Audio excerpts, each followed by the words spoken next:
Naniniwala ba kayo na may Diyos na gumawa sa universe? Sa videong ito, i-explain ko sa inyo yung isa sa pinakamalaking ebidensya na may Diyos na gumawa ng sanlibutan. Ang ebidensya na to ay tinatawag ng mga eksperto na cosmological argument.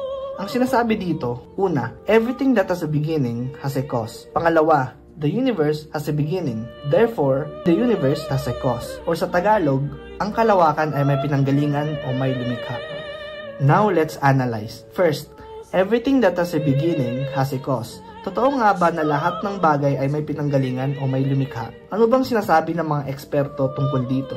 According kay Sir Francis Bacon, creator of the scientific method, sa libro niyang Organum Novum noong 1620, true knowledge is knowledge by causes. O sa madaling salita, science is a search for causes. Ang trabaho ng mga scientists ay alamin ang pinanggalingan ng mga bagay-bagay. So kapag tinanong natin ang mga scientists kung saan nga ba galing ang tubig ulan, hindi nila pwedeng sabihin na galing ito sa kawalan at sumulpot na lang ito basta-basta. Kailangan nilang i-assume na ang lahat ng bagay ay may pinanggalingan. Ang tawag sa principle na ito ay law of causality.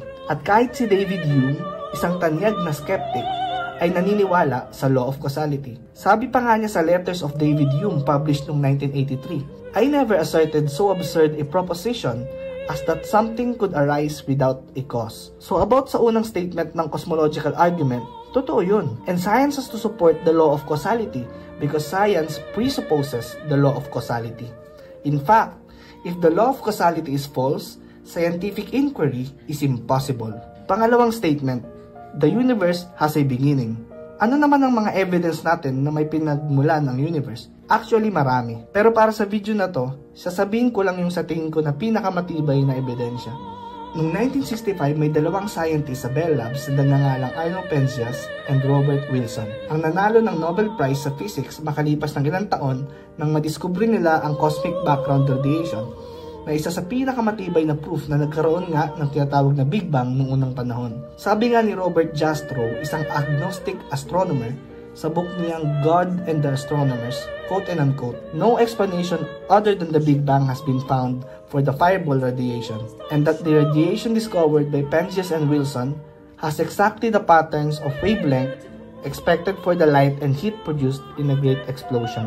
At ito ang nagpapatunay na ang ating ikalawang statement sa cosmological argument ay totoo. Ngayon na napatunayan natin na totoo ang dalawang supporting statement ng cosmological argument, pwede na natin i-conclude that the universe has a cause, o sa madaling salita, ang kalawakan ay may pinagmulan. At sino pa nga ba ang pwedeng gumawa ng ating kalawakan, kundi ang Diyos na matalino, makapangyarihan, at napakahusay. Kung nagustuhan niyo ang video na to, please like and follow our page. And to help us answer why Christ, please share this video to your friends and loved ones.